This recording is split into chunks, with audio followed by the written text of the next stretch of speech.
Heute zeige ich euch, wie ihr eine Tressenperücke für eure Waldorf- oder Stoffpuppe herstellen könnt. Es gibt da verschiedene Methoden, die haben alle ihre Vor- und Nachteile. Das, was ich euch heute zeige, ist, dass wir häkeln ein Käppchen und auf dieses Käppchen nähen wir dann die Tressen auf. Das hat den Vorteil, dass man am Haaransatz nicht den Trikotstoff durchsieht quasi zwischen den Tressen rein, sondern halt noch so ein bisschen die Fäden von der Mohairwolle hat. Dadurch sieht das sehr natürlich aus. Genau. Also, und wir beginnen damit, jetzt ein Käppchen zu häkeln, quasi als Träger, dann für die Tresse.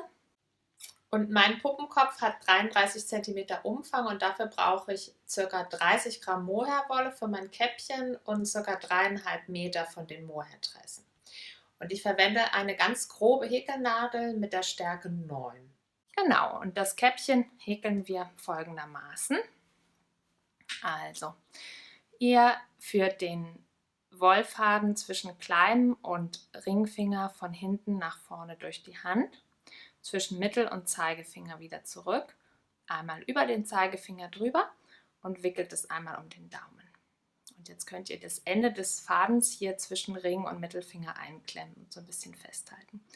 Und jetzt geht ihr mit der Nadel in diesen Ring rein, holt euch einmal den Faden und zieht den durch den Ring durch, sodass ihr hier auf der Nadel eine Schlaufe habt. Und jetzt holt ihr euch nochmal den Faden und zieht den nochmal durch. Jetzt habt ihr eine feste Masche gehäkelt. Und jetzt machen wir Folgendes. Jetzt häkeln wir in diesen Ring rein 6 feste Maschen. Das heißt, ihr nehmt den vom Daumen ab, so wie ich das gerade gemacht habe. Haltet den Ring und quasi den Faden, den Restfaden sozusagen, das Fadenende hier gemeinsam fest. Jetzt geht ihr in den Ring rein, holt euch den Faden und zieht den durch diesen Ring durch.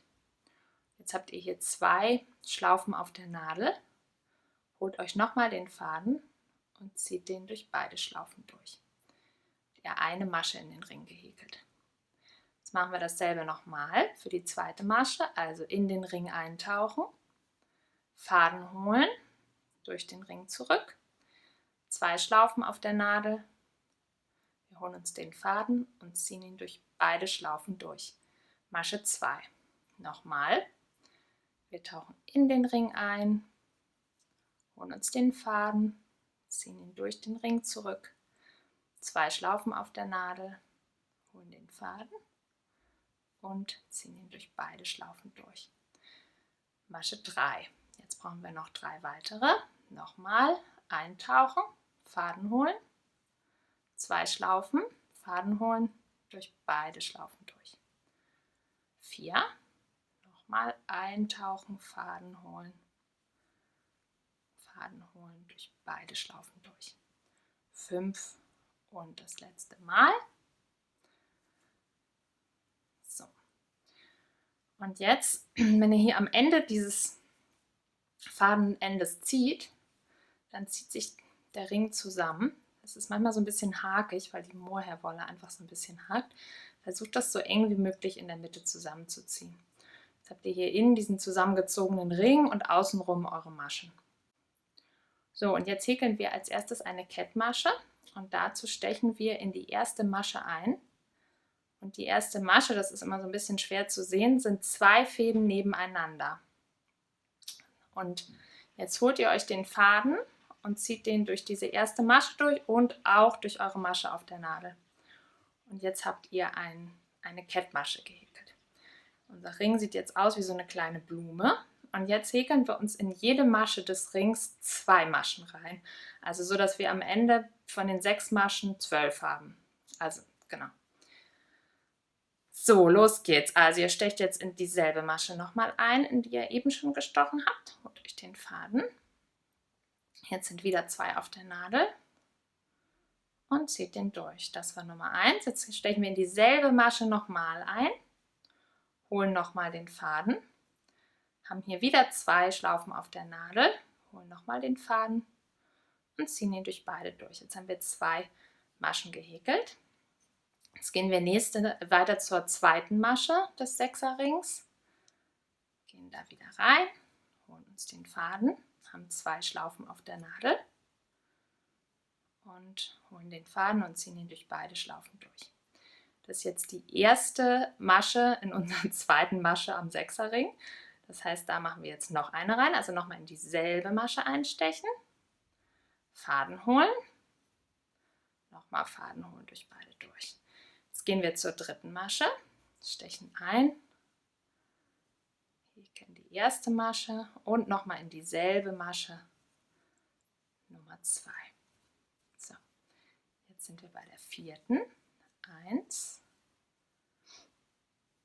und 2, bei der fünften 1, nochmal in dieselbe und 2 und bei der sechsten machen wir das auch nochmal 1 und 2. So, jetzt sind wir am Ende unserer Runde angelangt und haben jetzt 12 Maschen. Und jetzt machen wir das so, dass wir in jede zweite Masche nur 2 Maschen häkeln. Das heißt, wir häkeln die erste Masche normal ab und in die zweite dann wieder 2, so wie eben.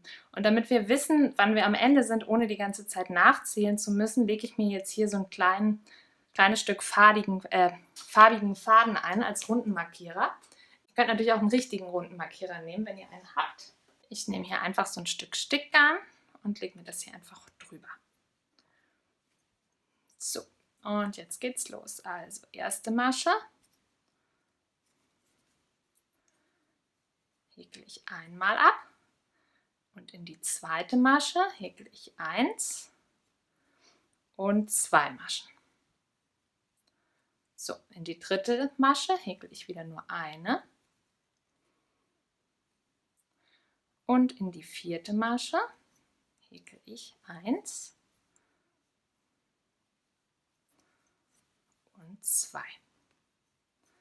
Und so geht es jetzt weiter. In die fünfte wieder nur eine und in die sechste eine und noch eine in die sechste. Und so geht es jetzt weiter bis zum Ende der Runde. So, jetzt sind wir am Ende der dritten Runde. Jetzt ziehe ich mir hier meinen Fadenmarkierer raus und lege mir den wieder oben drüber. Und jetzt häkel ich in jede dritte Masche 2 Maschen. Also die erste Masche häkel ich einmal ab. Die zweite Masche häkel ich auch einmal ab. Und in die dritte Masche häkel ich 2 Maschen. 1 und nochmal in dieselbe 2. Und jetzt geht es wieder so weiter. Also einmal in die vierte eine Masche, in die fünfte eine Masche, in die sechste wieder 2. Und das machen wir wieder bis zum Ende der Runde. So, jetzt bin ich am Ende meiner vierten Runde. Und jetzt mache ich das Ganze nochmal. Und in dieser Runde häkel ich in jede vierte Masche 2 Maschen. Das heißt, ich häkel in die erste Masche eine, in die zweite und dritte auch. Und in die vierte Masche häkel ich 2 Maschen rein. Und das wieder bis zum Ende der Runde.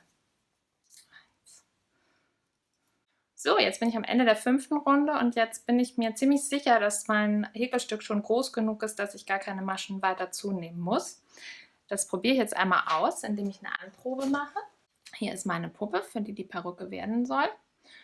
Und jetzt seht ihr hier, dass das Häkelstück die Kopfkrone quasi schon bedeckt. Es ist noch nicht groß genug, dass sie wirklich den ganzen Kopfumfang hat. Das ist auch gut so, weil die Perücke wird, auch wenn ich jetzt keine Maschen mehr zunehme, trotzdem noch ein bisschen weiter werden. Und ich muss auch immer wieder nochmal eine Anprobe machen, um zu schauen, dass die auch wirklich eng am Kopf gehäkelt wird. Aber mit Zunehmen reicht es jetzt erstmal, wenn das von der Größe so groß ist, dass es den Scheitelpunkt hier hinten gerade so abdeckt. Genau, das heißt, ich häkel jetzt ganz normal weiter, ohne Maschen zuzunehmen und kann mir auch meinen Faden hier entfernen, weil den brauche ich eigentlich nicht mehr, da ich einfach in Runden immer weiter häkle. Und dann sehen wir uns gleich nochmal zur nächsten Anprobe. So, jetzt habe ich hier ein paar Reihen weiter gehäkelt und ich glaube, jetzt ist meine Perücke ein bisschen zu weit geworden. Jetzt schaue ich nochmal nach, beziehungsweise jetzt mache ich nochmal eine Anprobe. Genau, und wenn ihr jetzt merkt, okay, hier ist ein bisschen viel Luft, die sollte wirklich möglichst eng am Kopf sitzen, dann könnt ihr in der nächsten Runde ein paar Maschen abnehmen Und das zeige ich euch jetzt, wie ihr das macht. Also, ihr geht in die folgende Masche rein und holt den Faden. Und anstelle den Faden jetzt nochmal zu holen und den durch beide Maschen durchzuziehen, geht ihr direkt in die nächste Masche, holt den Faden. Jetzt habt ihr drei Schlaufen hier auf der Nadel und jetzt holt ihr den Faden und zieht den durch alle 3 Schlaufen durch.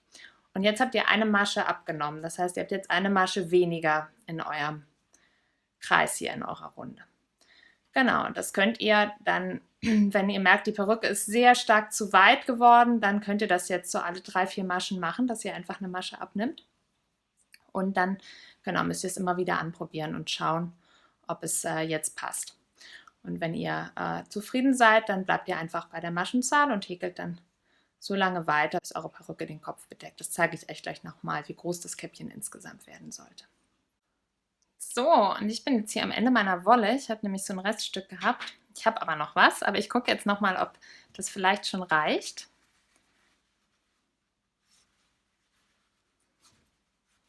Ja, genau. Also meine Abnäher sind hier vorne bedeckt. Ich weiß nicht, wie ihr eure Puppe, euren Puppenkopf zunäht, aber das sollte auf jeden Fall so sein, dass hier eine hohe Stirn ist. Also es sollte nicht zu tief in die Stirn ragen, sondern möglichst schön hoch sein, aber natürlich alle Kopfnähte verdeckt und auch hier hinterm Ohr ca. 1 cm Abstand und im Nacken 2 bis 3. Also das passt jetzt so. Das heißt, ich bin jetzt hier fertig und ziehe mir hier den Faden einmal durch, so dass das hier nicht mehr aufgehen kann.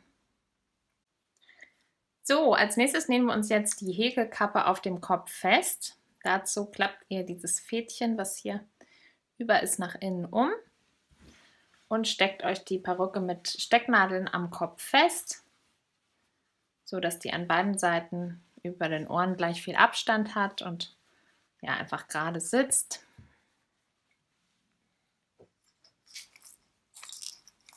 So, und jetzt nehme ich New Bond Garn, das ist dieses reißfeste Nylongarn, was ich immer verwende. Das empfehle ich hier auch sehr, weil die Perücke bzw. die Haare natürlich bei Puppen schon eher strapaziert werden, wenn die frisiert werden und auch an den Haaren vielleicht durch die Gegend getragen bei kleineren Kindern.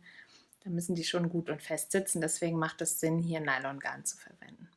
Genau, und jetzt mache ich mir hier erstmal das Nähband am Kopf fest, indem ich das verknote. Und jetzt nähe ich die Perücke in Rückstichen fest. Das heißt, ich mache immer einen tiefen 2 bis 3 cm langen Stich, wo ich wirklich auch so ein bisschen Wolle aus dem Kopfinneren mitnehme, damit die Perücke schön fest sitzt und nicht nur außen am Trikot festgenäht ist. Und ja, wenn da immer dran gezogen wird, dann kann da irgendwann auch ein Schaden entstehen. Deswegen versuche ich die möglichst tief zu verankern und mache jetzt einen Rückstich, bei dem ich auch wieder tief in den Kopf reingehe und möglichst ein bisschen Wolle mitnehme vom Kopfinneren. Und so arbeite ich mich jetzt hier Stück für Stück rund um den Kopf vor. Das heißt, ich mache immer wieder Rückstiche und ja, versuche besonders tief zu stechen.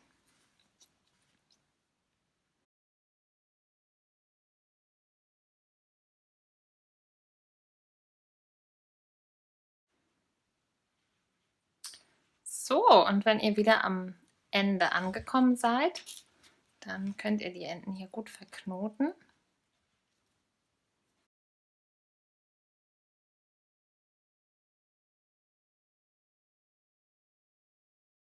Und euren Zipfel hier oben, den könnt ihr jetzt auch vernähen, indem ihr den einfach mit der Puppennadel in den Kopf reinzieht.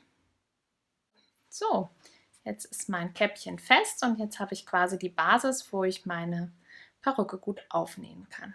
Und zwar spiralförmig. Und den Anfang stecken wir uns einmal. Also die Tresse muss so liegen, dass diese kurzen Haarenden, die auf einer Seite sind, unten liegen. Und dann steckt ihr euch das Ende einfach hier hinten im Nacken fest und legt die einmal rum entlang der Perücken bzw. der Käppchenkante und steckt es hier hinten dann noch einmal fest. Ja, also wir nähen jetzt quasi hier die Tresse einmal fest und arbeiten uns dann so spiralförmig rundherum um den Kopf immer weiter vor, bis wir hier am Scheitelpunkt angelangt sind. Genau. Und dazu nehme ich mir jetzt ein langes Stück Nylongarn auf die Nadel. Als erstes mache ich mir das Ende hier fest am Ende des Kopfes und verknote das sorgfältig. Und jetzt fange ich an, mir die Tresse hier festzunähen. Also, und zwar nähe ich die Tresse im Chirurgenstich fest. Das heißt, ich steche immer auf der Unterseite ein, führe die Nadel unter der Tresse durch das Käppchen und komme dann auf der Oberseite des Tressenrands wieder raus. Das mache ich deshalb so, weil die Tresse dadurch maximale Flexibilität erhält und ich die Puppe danach noch gut frisieren kann. Das ist überhaupt auch der Grund für diese Art des Tressenkäppchens. Ich hatte vorhin ja am Anfang des Videos schon angedeutet, dass es unterschiedliche Arten gibt, Tressenkäppchen herzustellen. Und zwar kann man einmal aus Trikotstoff eine Kappe nähen, wie so eine Badekappe, und dort dann mit der Nähmaschine die Tresse aufnähen. Das hat den Vorteil, dass es natürlich schneller geht mit dem Aufnähen. Das, was wir jetzt hier machen mit der Hand, dauert länger. Aber die Tresse ist dann auch wirklich sehr, sehr fest auf diesem Käppchen. Und wenn ich das Käppchen dann auf den Kopf nähe, dann habe ich nicht mehr so viele Möglichkeiten zu frisieren. Das ist trotzdem eine gute Methode, auch gerade für kleinere Kinder, weil die Tressen wirklich sehr, sehr fest sitzen und sehr strapazierfähig sind. Und dann gibt es noch die Methode, die Tresse direkt in das Käppchen einzuhäkeln. Das heißt, da häkeln wir, so wie wir das eben gemacht haben, ein Käppchen und häkeln die Tresse quasi bei jeder Häkelmasche mit in die Kappe ein. Das Problem dabei ist, dass man am Ende wirklich eine richtig dicke Perücke hat. Und am Anfang schaue ich, dass ich wirklich genau auf der Kante des Käppchens nähe. Das heißt, mein Tressenrand sollte genau auf dem Käppchenrand sitzen. Und wenn ich so 4-5 cm genäht habe, dann vernähe ich das immer ganz gründlich. Das heißt, ich mache dann so ein paar Rückstiche und steche nochmal richtig in den Tressenrand ein, so dass mein Faden auch wirklich gut verankert ist und sich nicht lösen kann. Und so arbeite ich mich jetzt rundherum um den ganzen Kopf vor. Das heißt, ich nähe im Matratzenstich direkt auf der Kante des Käppchens meinen Tressenrand fest und alle 4 bis 5 cm vernähe ich gründlich, um das zu stabilisieren.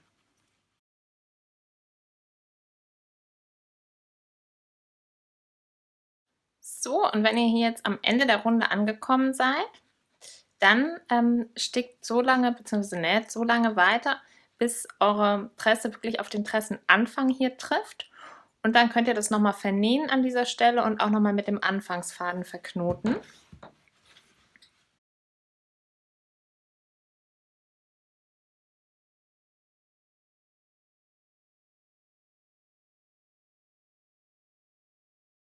Und jetzt geht es quasi in die nächste Runde. Das heißt, näht ihr jetzt mit so einem Abstand von circa einem halben Zentimeter bis Zentimeter.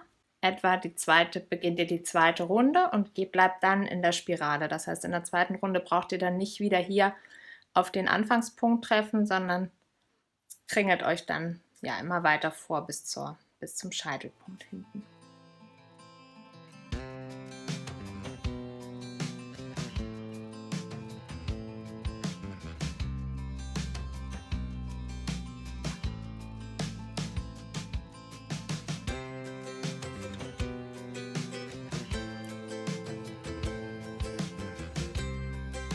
So, und wenn ihr jetzt hier langsam ans Ende kommt, dann näht ihr so lange weiter, bis ihr wirklich genau am Scheitelpunkt angekommen seid.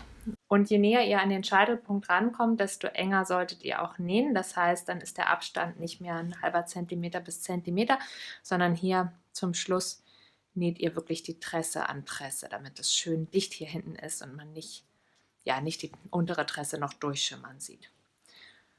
Genau, und ihr näht so lange weiter, bis ihr hier wirklich in der Mitte ankommt, also bis kein Platz mehr ist. So, jetzt bin ich fast am Ende. Jetzt schneide ich mir hier meine Tresse ab.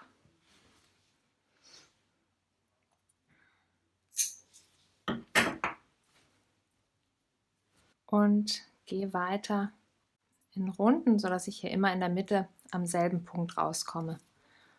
Und quasi das letzte Stück hier um den Scheitelpunkt herum aufsticke.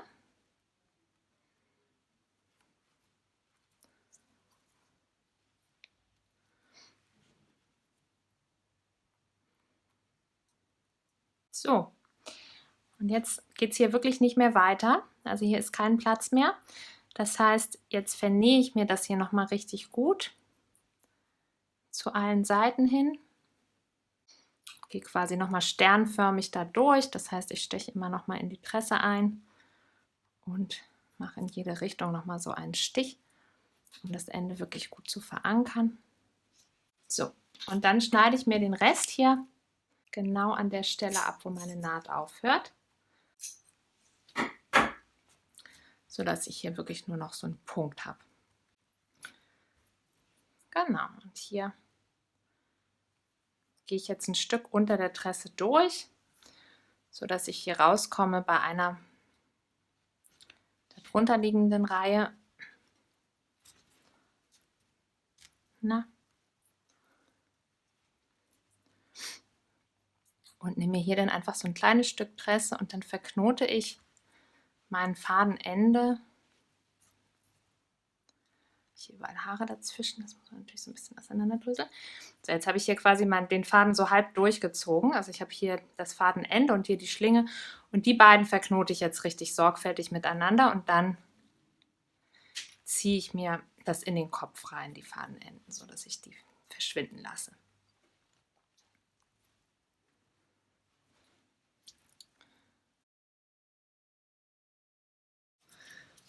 So, und jetzt können wir unser Haar hier noch in Form bürsten. Ich habe meine Puppenbürste irgendwie verbummelt. Ich finde die nicht. Ich nehme jetzt hier die Bürste von meiner Tochter. Dass ihr euch nicht wundert, man kann dafür natürlich auch irgendwie so eine ganz normale Haarbürste nehmen. Na, und so schaut das jetzt aus. Und dann könnt ihr, wenn ihr das jetzt die Haare so hoch macht, man frisiert die ja auch, dann seht ihr, dass hier unten noch quasi die Enden sind von der Tresse und die kann man, wenn man möchte, noch mal kurz schneiden, damit die nicht, ja, weil das einfach blöd aussieht natürlich, wenn das hier so hoch guckt. Und deswegen.